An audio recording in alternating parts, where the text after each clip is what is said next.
Sayaka Bano कक्षा 12 की छात्रा आपके समक्ष शहीद आजम उधम सिंह उर्फ शेर सिंह नामक वृत्त चित्र, जिसे डॉक्यूमेंट्री भी कहते हैं, को लेकर प्रस्तुत हूँ।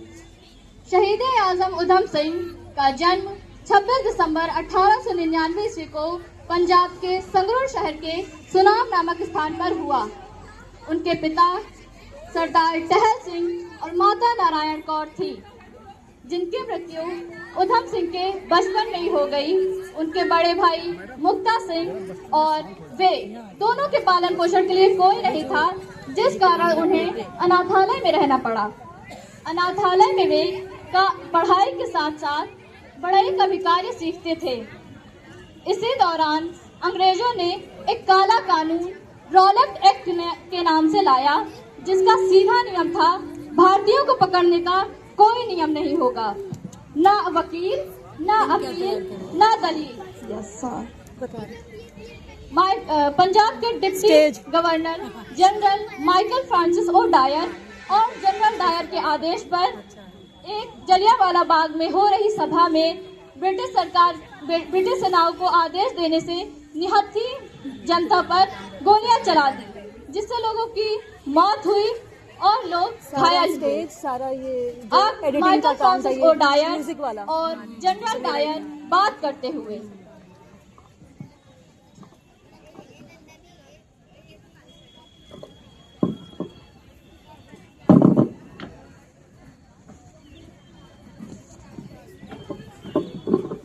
Yes sir. इंडियंस ने हमारे 10 जवानों को मार दिया है। जाओ इन्हें सबक सिखाओ, ऐसा कि वो याद रखें। Take the force and kill them. Go, this is my order. Yes sir.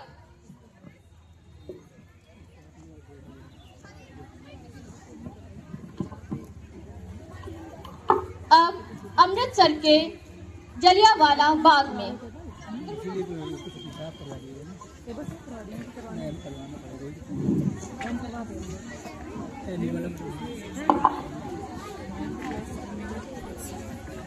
पीछे लोग बैठे हुए हैं।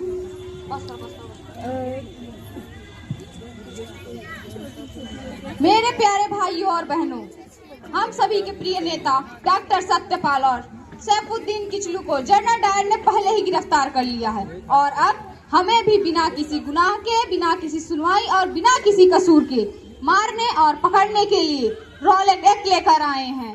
भाइयों बहनों, बैसाखी के इस अवसर पर हम सब मिलकर शांतिपूर्ण ढंग से इसका विरोध करेंगे। इनकलाब, इनकलाब, वंदे वंदे।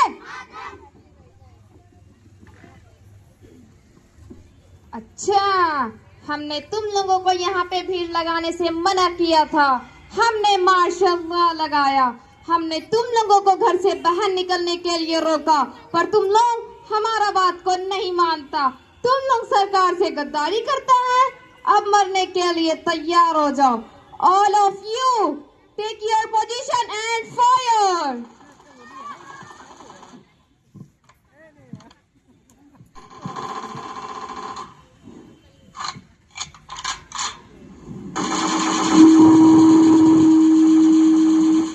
Follow me.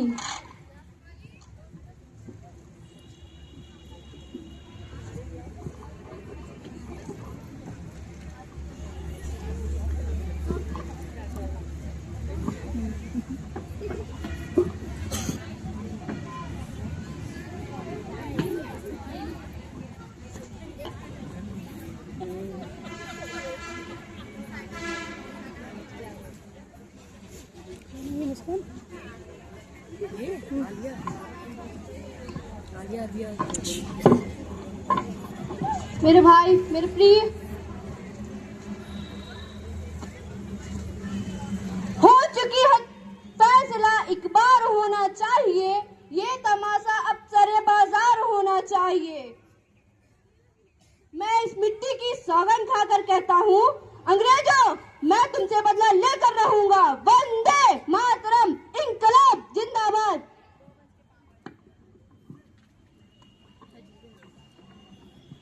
इस घटना में लगभग 1500 से ज्यादा लोगों की मृत्यु हो गई और 1200 से ज्यादा लोग घायल हुए।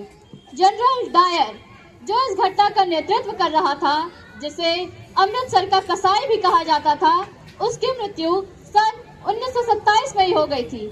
लेकिन उधम सिंह का बदला अब भी पूरा नहीं हुआ था।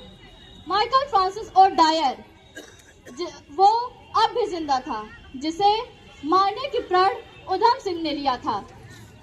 इसके बाद उधम सिंह अमेरिका को चले जाते हैं। वहां अपने देश के लिए, अपने देश की आज़ादी के लिए उन्होंने धन जुटाया, गदर पार्टी से जुड़े और गोला बारूद, बंदूकें आदि अपने साथ वापस भारत को लाए।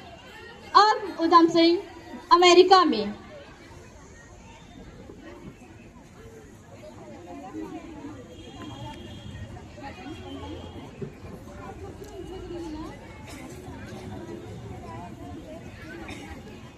उधम भारत से भगत सिंह की चिट्ठी आई है।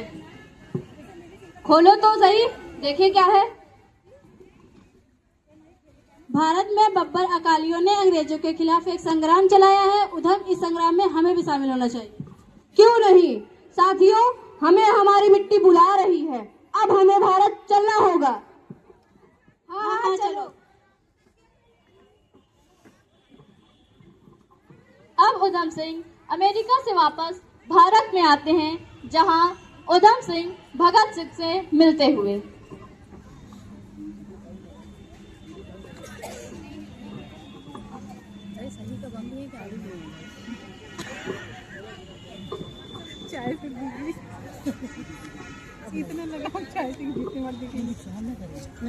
आइए आइए, आते हुए आपको कोई देखा तो नहीं? निकलते मन करके दे दो।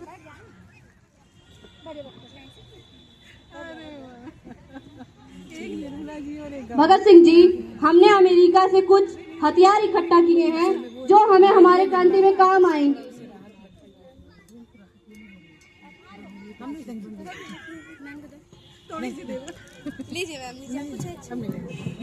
शाबाश उधम, शाबाश। लेकिन भगत सिंह जी, इन हथियारों को छुपाना होगा। अंग्रेजों को अगर पता चल गया तो हम लोग के लिए मुश्किलें हो जाएंगी। हाँ उधम, लुत्फ मंजिल पर पहुंचने का यकीनन आएगा। शर्त ये है, रास्ता दुश्वार होना चाहिए। अब हमें चलना होगा। जय हिंद।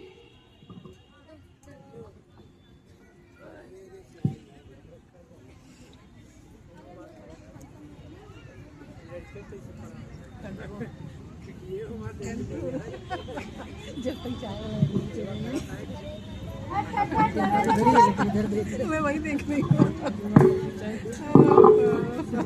खट खट खट, दरवाजा खोलो। खट खट खट, दरवाजा खोलो। दरवाजा खोलो वरना तोड़ देंगे। क्या छुपा रहे पीछे? अच्छा, तो तुम लोग साजिश करता है। चलो जेल में वही साजिश करना। वंदे मातरम, इंकलाब जिंदाबाद। यहाँ से उधम सिंह को 3 साल के लिए जेल हो जाती है। भगत सिंह, जिन्हें उधम सिंह ने अपना गुरु माना था, भगत राजगुरु सुखदेव को लाहौर के षड्यंत्र मामले में और असेंबली में बम फेंकने जैसे कार्रवाइयों को लेकर उन पर आरोप लगा और 23 मार्च 1931 को उन्हें फांसी दे दी गई। उधम सिंह जब 1931 में जेल से छूटे और उन्हें इस बात का पता चला तो उनके अंदर बदले की आग और अधिक भड़क उठी, जिसका बदला लेने वे इंग्लैंड जा पहुंचे। इंग्लैंड में वे रहने लगे और उस दिन का इंतजार करने लगे जिस दिन उनका बदला पूरा होने वाला था। अब उधम सिंह इंग्लैंड में। अगर आई है तो फिर अगर वोट दिखा दीजिए। कब नहीं है, कब अरेंज नहीं हो जाएगा कहीं से, कोई लाइट नहीं। उधम देखो अखबार में क्या आया है। खोलो तो सही, देखे क्या आया है। कल कैस्टन हॉल के एक मीटिंग में भाषण देने के लिए माइकल फ्रांसिस और डायर शामिल होगा। वाह, क्या खबर सुनाया है तुमने। आ गया वो दिन जिसका मैंने इतने सालों इंतजार किया। अब हम लोग मिलकर योजना बनाते हैं। कल मैं अंग्रेजों जैसे कपड़े पहनकर कैस्टन हॉल में जाऊंगा और उस भयावह दिन का बदला उस हत्यारे से ले लूंगा। अब हमें सोना चाहिए, रात बहुत हो गई है, पर हमें नींद नहीं आएगी, सोने की कोशिश करेंगे।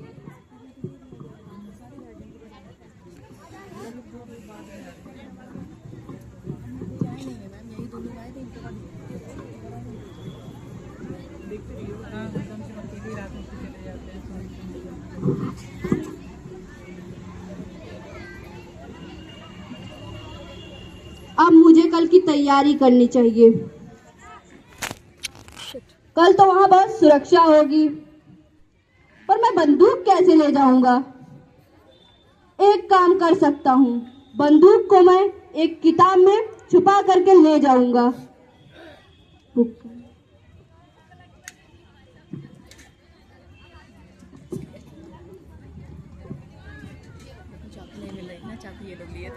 कहाँ है? अच्छा, चाकू कहाँ है?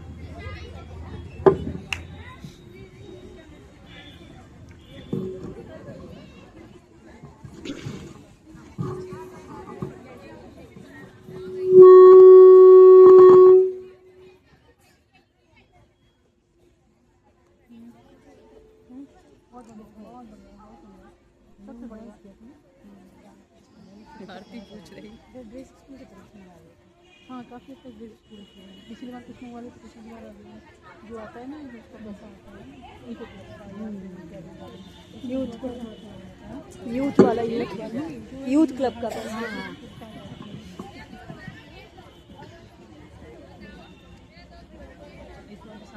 साथियों उठो उठो, सुबह हो गई।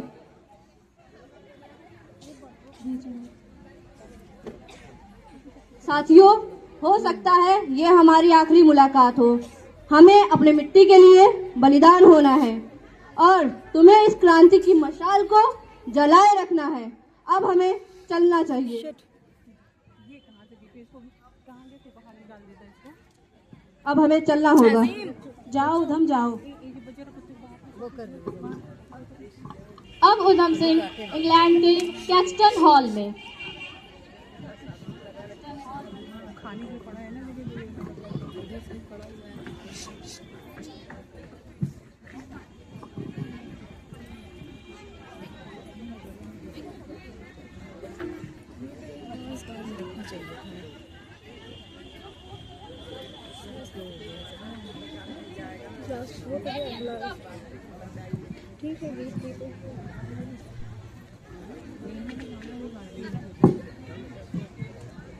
Okay, go.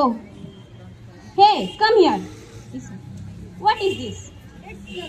It's nothing. It's my book. यह मेरी किताब है। Okay, go.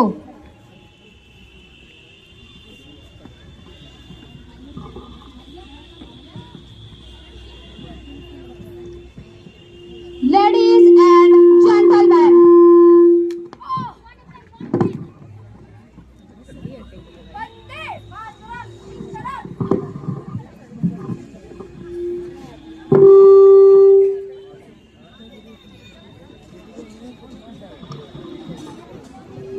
मार्च 1940 को उधम सिंह ने अपना बदला माइकल फ्रांसिस ओडायर को कैक्सटन हॉल में मारकर लिया।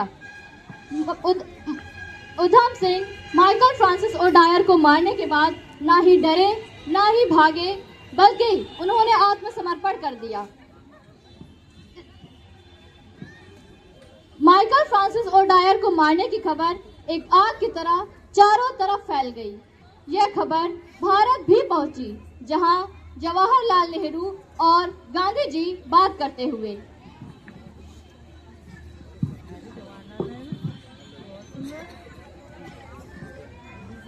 बापू प्रणाम। क्या आपने कुछ खबर सुना? हाँ, क्या खबर है, सुनाओ। उधम ने लंदन के कैक्सटन हॉल में माइकल फ्रांसिस ओडायर को गोली चलाकर मार दिया। हाँ, हमने भी सुना। उधम ने यह बहुत गलत किया, उसे यह नहीं करना चाहिए था। इससे हमारी अहिंसा की लड़ाई की गति धीमी पड़ जाएगी। हाँ, हमने भी अपने विचार अखबार में लिखे हैं। माइकल ओडायर की मृत्यु होने की खबर से मुझे गहरा दुख हुआ है। मैं इस कृत्य को पागलपन का उदाहरण मानता हूँ।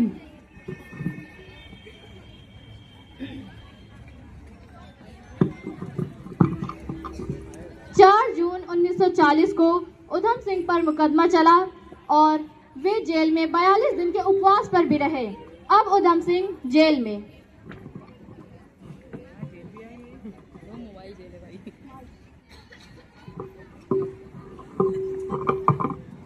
क्या पता आज तुम्हें फांसी हो जाए। मुझे मरने से डर नहीं लगता, मुझे मरने पर गर्व है, लेकिन मुझे इंग्लैंड के मजदूरों से गहरी सहानुभूति है। मैं इंग्लैंड के ब्रिटिश की गंदी सरकार के खिलाफ हूँ।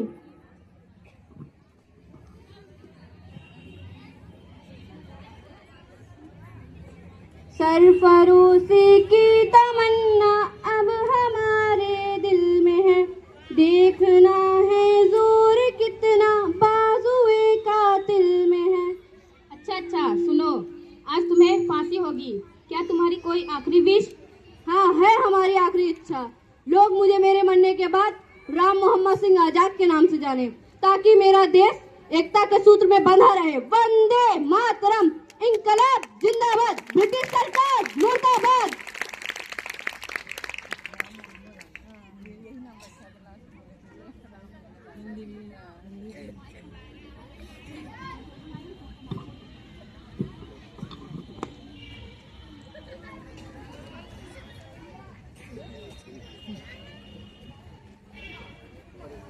मुझे लग रहा है ये प्रोसेस करके नहीं दिखाना चाहिए था।